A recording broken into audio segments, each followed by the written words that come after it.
Cette émission vous est présentée par le Centre de formation horticole de Laval.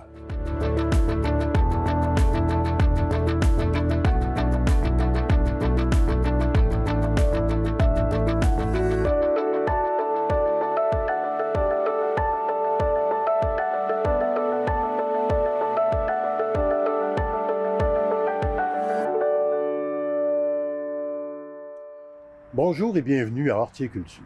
Mon nom est Serge Simard et je suis en compagnie de Christian Dufresne, qui est agronome et également enseignant au Centre de formation horticole de Laval. L'objectif de notre émission est de vous faire connaître de magnifiques jardins et entreprises disséminés un peu partout à travers le Québec. D'ailleurs, aujourd'hui, nous allons vous en présenter une qui atteindra bientôt presque 65 ans d'âge, n'est-ce pas, Christian? Eh oui, alors une petite histoire sur l'île de Laval, ou avant appelée île Jésus. Laval était une île où on retrouvait évidemment beaucoup de producteurs de plantes annuelles, mais aussi de plantes légumières. D'ailleurs, aujourd'hui, encore de ces vieilles familles sont présentes, produisent encore des plantes et des légumes. Le ministre Garon, à l'époque, avait nommé l'île de Laval la Hollande du Québec. Donc, c'est peu dire comme quoi on produit énormément de végétaux ornementaux et comestibles. Alors, cette semaine, nous allons visiter les jardins Loka. En premier lieu, on va aller voir le fondateur, nous expliquer un peu d'où c'est parti. Et en second, on va aller chercher la relève, le futur, où s'en va l'entreprise et quels sont les défis pour, évidemment, la 4e génération qui va arriver. Alors, ensemble, allons découvrir les jardins Loka.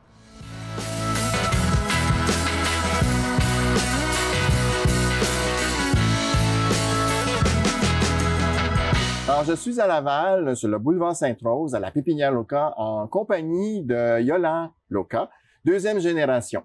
Yolande, bonjour. Bonjour. Merci de nous accueillir dans votre magnifique magasin Centre de Jardin. Ah, vous êtes les bienvenus.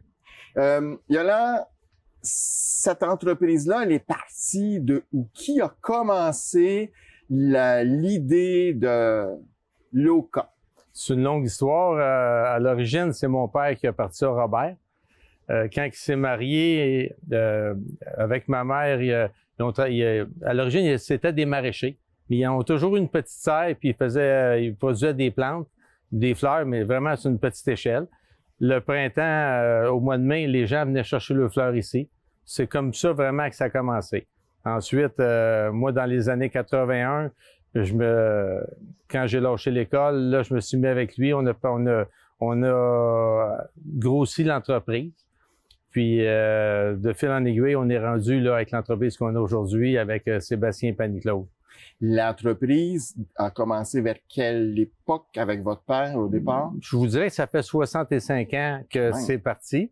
C'est ça. À l'origine, c'était vraiment là une petite serre puis c'était à l'échelle, dans le fond, de l'époque. À l'époque, on était situé à la même place qu'on est actuellement. C'était une terre agricole. Les terres agricoles de Laval, produits maraîchers. Donc, on produisait des fleurs, mais est-ce qu'il y avait des légumes? Est-ce qu'il y avait aussi d'autres produits qui étaient faits à l'époque? Oui, mon père, les terres, c'est quand même à Laval, des petites terres. Il produisait dans les champs, mais vraiment sur une petite échelle. Compte tenu qu'on n'avait pas les terres assez grandes pour pouvoir développer le côté maraîcher, c'est là qu'il a développé le côté sériculture.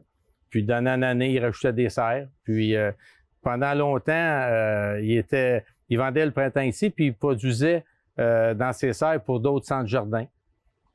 C'est un peu comme la majorité des gens de Laval, des grandes familles de Laval. Est-ce qu'il y avait un petit étal, une petite boutique? Vous savez, on voyait ça dans les coins de rue pour vendre ses produits, ou tout se concentrait ici sur les terres? Non, on n'a jamais eu de kiosque à l'extérieur d'ici. C'était, dans le fond, l'emplacement de vente a tout le temps été ici. Mais comme je le dis, au début, c'était vraiment saisonnier. Ouais. C'était vraiment pour la période là, du printemps, mai-juin. Ensuite, ça se terminait là. Puis après ça, vous arrivez? Moi, je suis arrivé en 81, moi et mon épouse, Marie-André. C'est là qu'on a commencé, on a adhéré, à l'origine, on avait adhéré à Botanix. Puis là, c'est là qu'on a parti, on a grossi le centre jardin, on a développé plein de lignes. Puis maintenant, là, c'est vraiment un centre jardin complet. Là, autant là, de la production à aux livraisons de terreau en vrac. Donc, un centre de jardin complet. Mais pourquoi la piqûre? Est-ce que c'est parce que vous vouliez être avec votre père? C'est la piqûre de l'horticulture parce que vous auriez pu choisir n'importe quel autre domaine? Oui, mais je te dirais que moi, ma piqûre, c'était plus le commerce. Okay. Mon père, c'était un producteur dans l'âme. Moi, j'étais plus côté là, commercialisation, puis développer des nouveaux marchés. C'était définitivement plus ça. Marie-André, ma conjointe, elle qui venait pas de ce milieu-là, elle a vraiment la piqûre des plantes. Puis elle vous a aidé, évidemment, collaborer à faire mousser l'entreprise.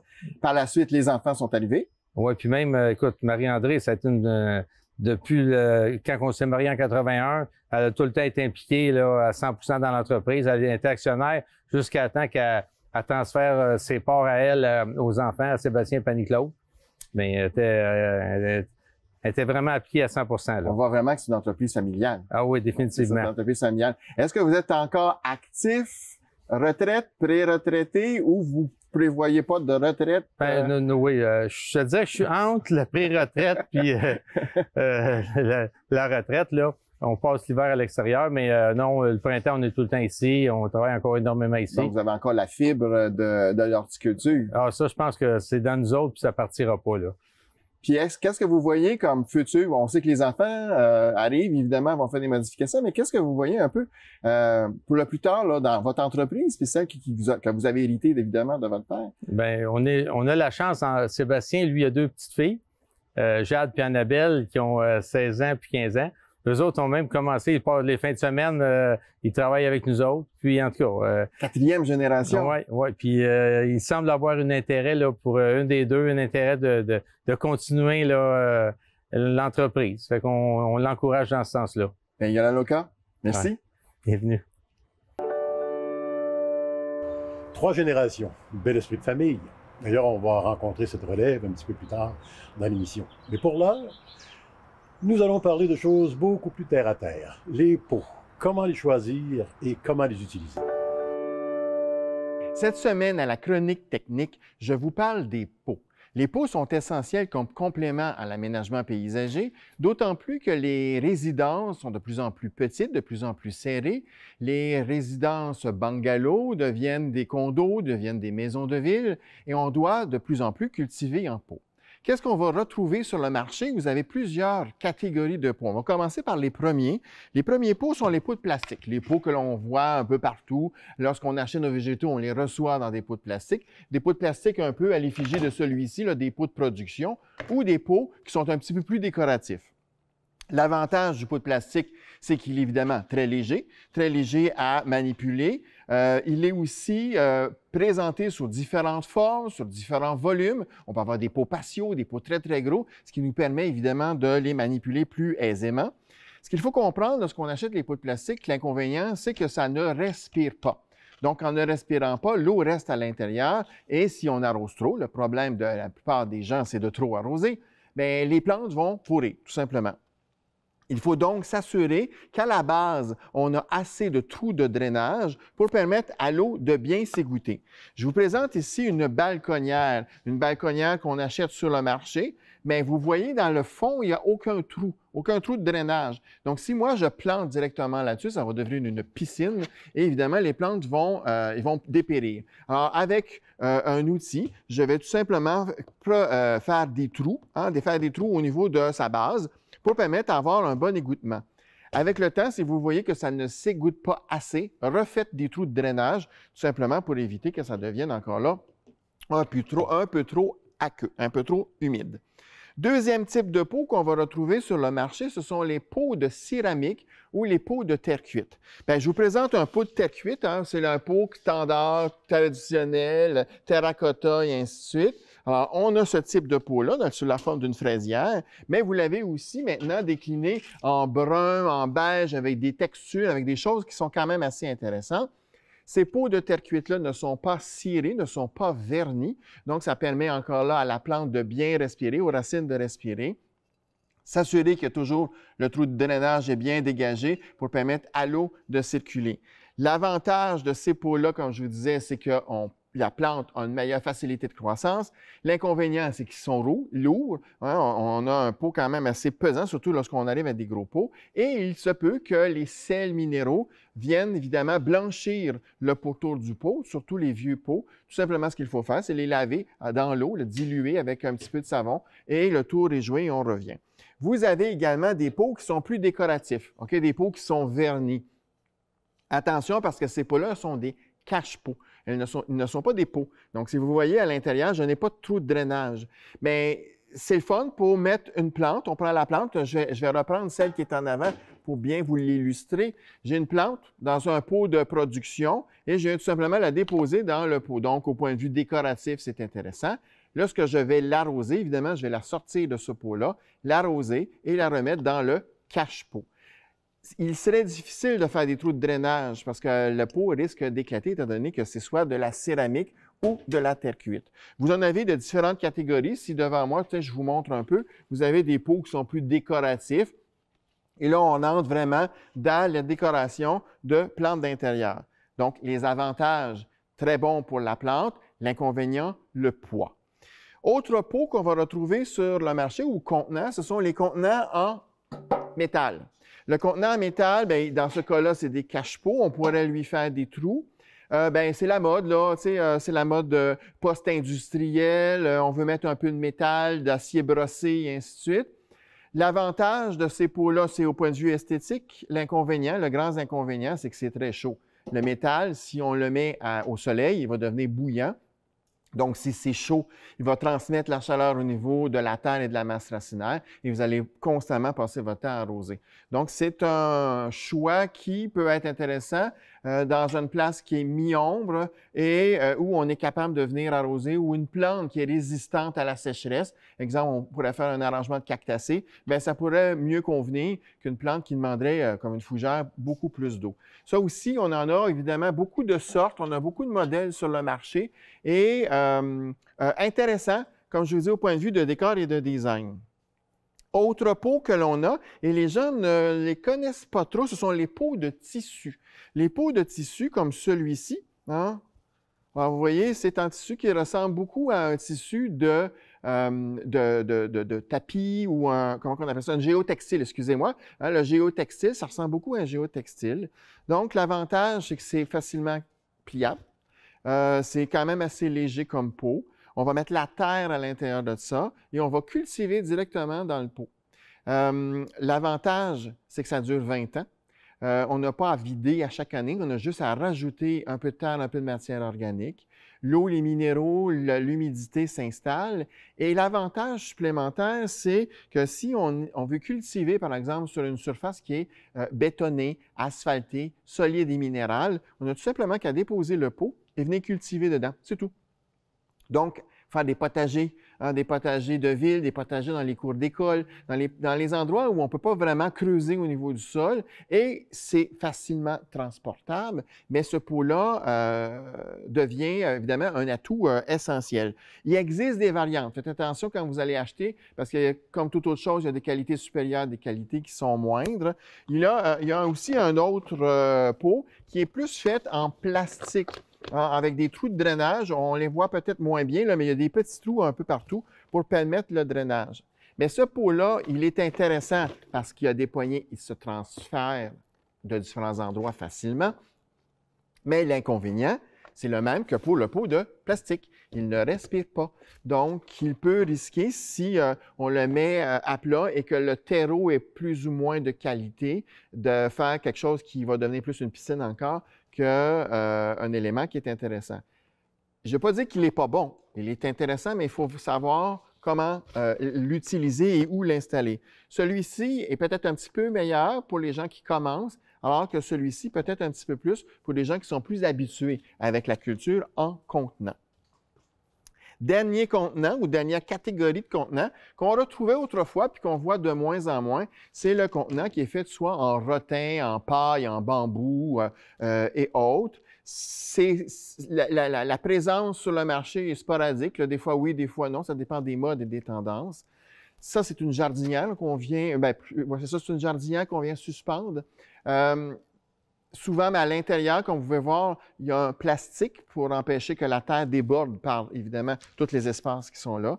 S'assurer que le fond est quand même bien ouvert, avec même le couper peut-être un peu, pour s'assurer que l'eau glisse, l'eau coule, pour éviter qu'il y ait évidemment encore là pourriture des racines.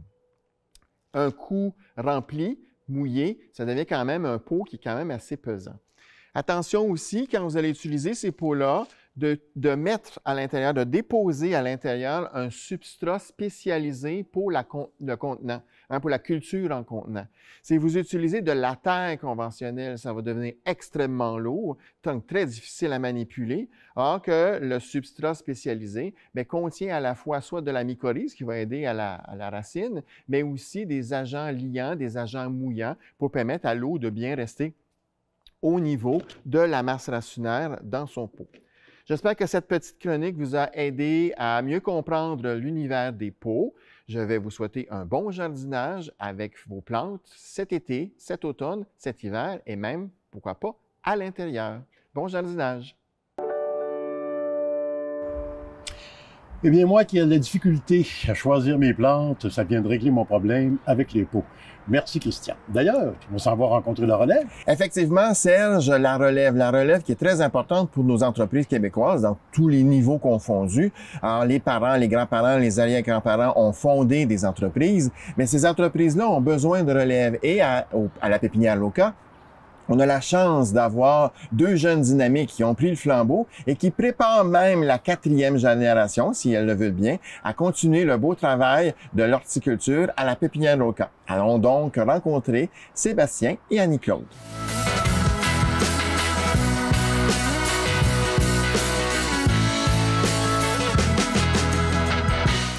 Annie-Claude et Sébastien Loca, bonjour. Bonjour. Bonjour.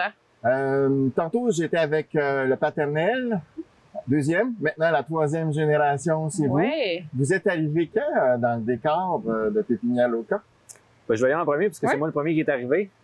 Terminé le cégep et par la suite, j'ai tout de suite commencé à travailler dans l'entreprise. Puis même avant ça, là, on peut dire que j'étais déjà impliqué. J'ai jamais eu de plan B. Ça a toujours été mon objectif a tout le temps été d'aller vers le centre de jardin. Fait que aussi longtemps que je me souvienne, j'ai tout le temps travaillé, là, que ce soit à temps partiel ou à temps plein depuis la fin de mes études. Cégep technique horticole? En fait, ouais, gestion de ferme, gestion d'entreprise agricole. Okay. C'est ce que j'ai fait. On est loin des fleurs. Oui, ben c'était un peu le meilleur des deux mondes. C'est que je touchais quand même au volet végétal, mais aussi par la bande, j'allais chercher un côté gestion là, qui était important pour moi. Yes. On dit quelle année? 2004 que j'ai terminé. Ouais. Puis Annie-Claude? Moi, je suis un an plus jeune que Sébastien. Contrairement à Sébastien, j'ai pas toujours su que je reprendrais l'entreprise. J'ai toujours travaillé dans l'entreprise, mais en me disant que plus tard, je ferais autre chose. Et puis, c'est après avoir terminé mon secondaire ou à la fin de mon secondaire là, que ma fibre entrepreneuriale elle a vraiment pris le dessus, que j'ai eu le goût d'aller en technique administrative et puis mon désir de continuer l'entreprise familiale là, m'a vraiment pris. Oui, a pris le dessus, exactement.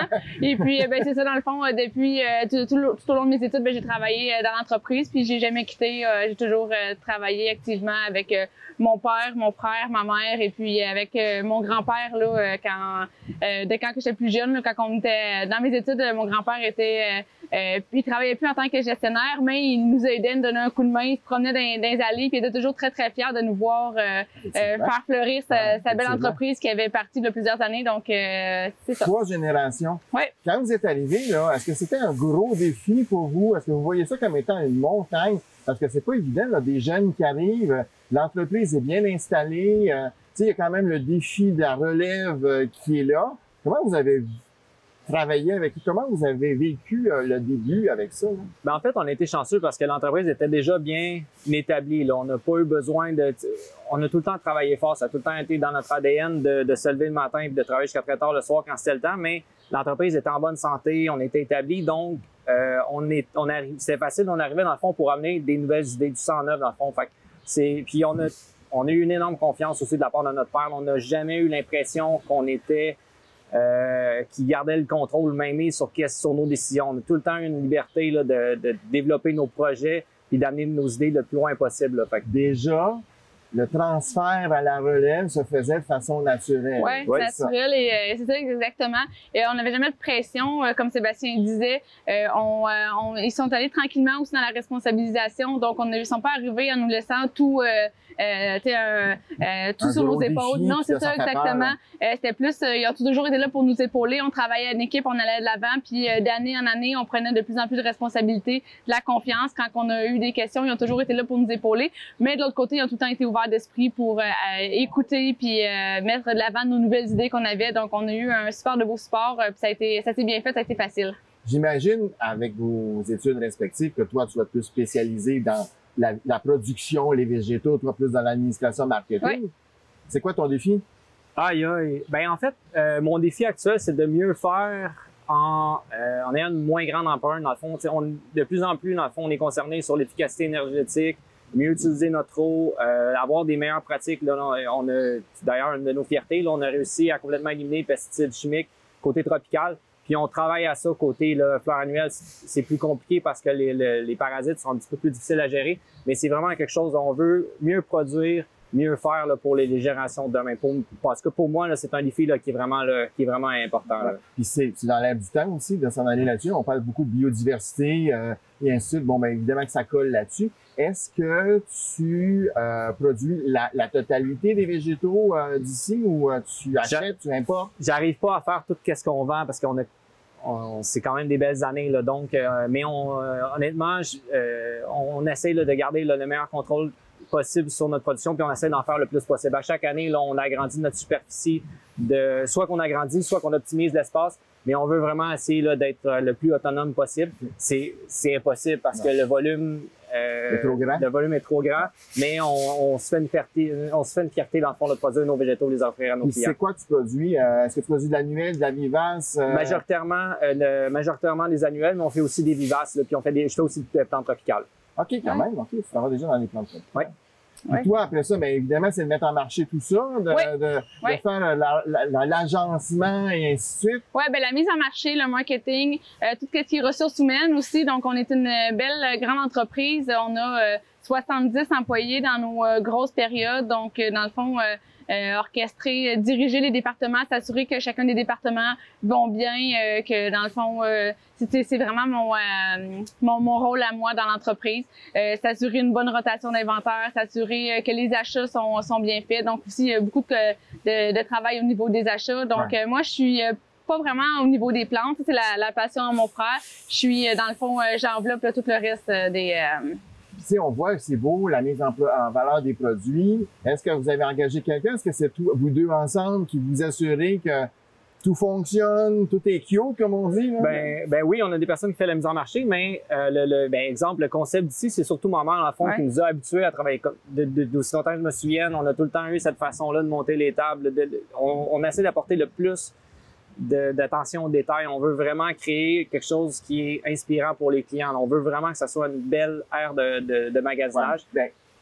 L'idée, c'est d'avoir du produit de qualité puis d'avoir un service à la clientèle. Ouais. C'est ça un peu en dessous. Hein, oui, parce que quand tu es producteur, dans le fond, les produits qu'on produit, c'est signé, c'est comme notre signature. Donc, nous, on a une grande fierté de produire et de mettre à la disposition des clients des plantes de grande qualité, d'avoir des belles variétés, des variétés résistantes aux maladies, aux insectes. Donc, on se fait un devoir, là, puis on travaille avec le souci du détail pour choisir les bonnes sortes de plantes. Les bonnes variétés. Oui, les bonnes variétés. C'est ça, c'est ma mère surtout qui a vraiment travaillé fort. Pour elle, c'est très important. Puis nous, on a conservé ça parce que pour nous aussi, c'est important de préserver là, cette belle attention-là. En terminant, c'est quoi le futur?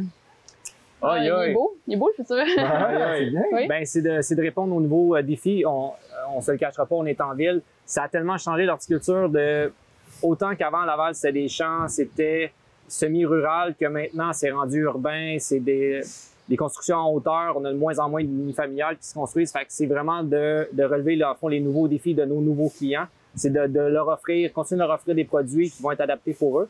Mais c'est que du beau pour l'avenir. On fait partie, dans le fond, l'air est au changement climatique. On sait qu'on a une solution à cette problématique-là. On peut, nous autres aussi, dans le fond, faire notre contribution pour ce problème-là, puis on veut vraiment continuer là-dedans. Là, tantôt, ton père nous disait que y a de la relève, ça vient? Oui. Il y a de la relève.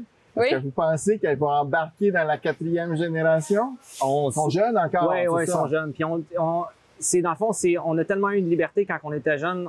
C'est un peu ce que je veux recréer avec mes filles. Je veux pas rien leur imposer. Si ça vient d'eux, parfait, on va les aider, on va les épauler. Mais va falloir qu'ils étudient en conséquence. Là, ça sera pas. Si je leur dis tout le temps, si vous venez dans l'entreprise, ça sera pas le chemin facile. Vous allez étudier, vous allez trouver votre métier, puis par la suite, vous joindrez l'entreprise, mais ça sera pas le chemin facile. Ça, c'est ça. Mais ils vont quand même avoir grand-papa, papa, Oui. et Oui. tout le monde Oui. alentour pour les aider. S'ils veulent se joindre à nous, Ouais, ça va être c'est une grande fierté, puis on va être là pour les épauler, puis travailler ça avec eux. Puis si leur bonheur est ailleurs, puis ils ont le goût d'essayer d'autres choses, ben tu sais, c'est important qu'ils soient libres, puis qu'ils fassent vraiment qu'est-ce qui leur tente. Puis ben nous, on se donne comme devoir d'être à l'écoute de ce que la clientèle désire, recherche, d'être à l'écoute du marché, et puis de continuer à évoluer avec les besoins et les demandes des gens. Annie-Claude, Sébastien, Oui. merci pour votre accueil. Ben merci beaucoup, ça nous a fait plaisir. Merci Christian, c'était fort intéressant. Et d'ailleurs, tu nous en promets d'autres très belles dans les prochaines semaines. Et oui, dans les prochaines semaines, nous allons visiter une entreprise spécialisée en production de plantes médicinales. Tu sais que la plante médicinale, c'est compliqué, donc il faut avoir une certaine rigueur. Donc, un pionnier, une entreprise pionnière dans le domaine. Nous allons rencontrer un homme d'exception, M. François Marcil, qui ouvre son jardin privé pour les visites. Et les fonds recueillis sont pour une bonne cause, pour l'Association de l'Alzheimer du Québec. Nous allons aussi parler d'arbres, d'îlots de chaleur, de biodiversité. Donc, on va aller chercher une gamme quand même assez large d'aménagements urbains, tout ce qu'on peut retrouver un peu partout en ville, qui font évidemment notre environnement régulier. Donc, c'est ce qu'on va voir à travers les prochaines émissions. Merci Christian. Ceci met fin à notre émission. Alors, nous vous invitons à nous rejoindre la semaine prochaine pour d'autres belles découvertes de magnifiques jardins et de secrets horticoles. Et, comme dira Christian, bon jardinage!